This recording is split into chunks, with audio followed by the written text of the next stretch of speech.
Ever since the Knicks acquired Josh Hart, he's become an invaluable part of their team. The Knicks acquired him for Cam Reddish and a protected first-round pick back in 2023, and it didn't take long for the trade to become a steal. Josh Hart quickly became a strong off-the-bench player, which helped fuel the Knicks' run to the second round of the playoffs. The next season, Hart became an even bigger part of the Knicks' postseason run to the semifinals, emerging as one of their top players as they suffered brutal injuries that season to key players like Julius Randle. This season, Hart has become a starter, and he's taken his game to an even higher level. He's stuffing the stat sheet this year, averaging 14 points, 8 rebounds, and 5 assists per game. And these aren't just empty numbers. They're a reflection of his versatility and the multiple facets to his game. His emergence has helped the Knicks become one of the top teams in the Eastern Conference. I'd say he's been arguably the most underrated role player in the NBA. But how exactly is he doing all this? Let's break it down. But first, we gotta discuss BetUS. Guys, if you love the NBA, then I strongly recommend joining BetUS. You can bet on the games, you can also make predictions, and if correct, you can cash out.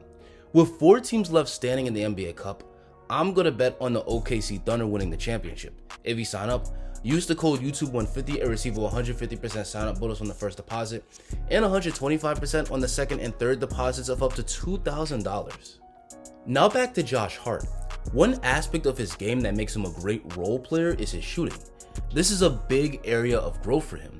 Last season, Hart shot just 31% from deep. He was extremely hesitant to shoot three-pointers, often passing up on open ones, and defenses took advantage of this by sacking off Hart to help off his teammates.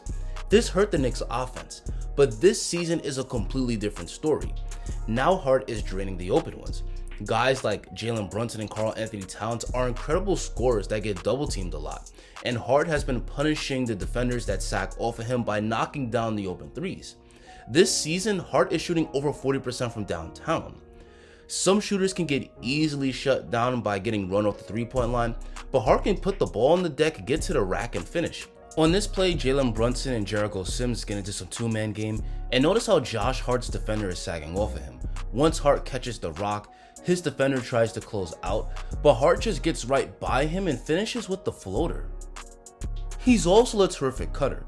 This time, the Knicks feed Mikal Bridges in the post, he's triple teamed, and Hart doesn't just stay at the three-point line. He cuts, catches it, and then finishes in traffic. Overall, Hart is an amazing off-the-ball threat, which has helped to improve the Knicks' offense. With Hart shooting it this well, and with Cat playing as a stretch 5, there's no player in New York that teams can get away with helping off of, which opens up driving lanes.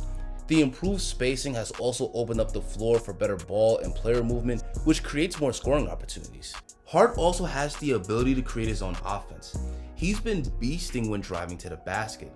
When he gets a rebound, he'll push the ball as quickly as possible, and if the other team hasn't gotten all the way back yet, he'll go right at whoever is between him and the basket and get a bucket. But he's not just a deadly driver in transition. He's also getting to the rim a lot in the half court, and his finishing this season has been off the charts. He could score on his drives even when challenged by help defenders. On this play, Brunson gets it to Hart on the fast break, and he goes up and under the 6'10" Ben Simmons for the nice layup. The Knicks are in transition again. Mikal finds Hart cutting, Pascal Siakam is right there, but he gets him up in the air with the fake, turns around, and finishes with the hook shot. Hart has also been one of the Knicks' top playmakers. He's got pretty good court vision and he's unselfish, so he consistently looks to make the extra pass to find the open man. The constant pressure he puts on the rim with his driving has created a lot of open shots for his teammates, whether it's to the big man inside or kicking the ball out to open shooters. Hart can also facilitate out of the pick and roll. On this play, Cat screens for Hart, and he finds Cat rolling to the basket for the finish. Sometimes the Knicks will even use Hart as the screener.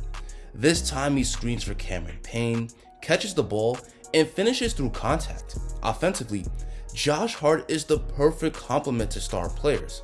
He's got the offensive skills to thrive while playing off the ball, but he can also run the offense and take over when needed. And while Hart has grown as an offensive player, he's still doing the dirty work we're used to seeing from him. He's still one of the Knicks' better defenders, having the quickness to keep in front of driving players and force them into difficult shots. And he's got a strong build. helping him to not only defend small, quick guards, but also hold his own against big forwards. He's also very active in the passing lanes, which helps him to rack up steals, leading to fast break opportunities. He's also crushing it on the boards. Not only is he getting a lot of defensive rebounds, but he's also killing it on the offensive glass, which has given the Knicks plenty of second chance opportunities. He's probably the best rebounding guard in the league. And he also provides hustle plays, whether it's recovering a loose ball or helping to secure a key stop. He makes all those little plays that may not show up in the box score, but contribute to winning. Overall, Josh Hart's great all-around play has been a big part of the Knicks' success. He's thriving while playing both off the ball and on the ball, and he's doing that while still defending, rebounding, and hustling at a high level. He's the type of role player that pretty much every contender needs. But that's going to be it for me, and I want to hear from you guys. What do you think of how Josh Hart has been playing this season? Do you think he's underrated? Let me see your thoughts down below in the comment section. Guys, I'm going to continue to talk about the Knicks all season long, so if that sounds like something that would interest you, consider hitting that subscribe button. Thank you so much for watching, have an amazing rest of your day, and I hope to catch you guys next video.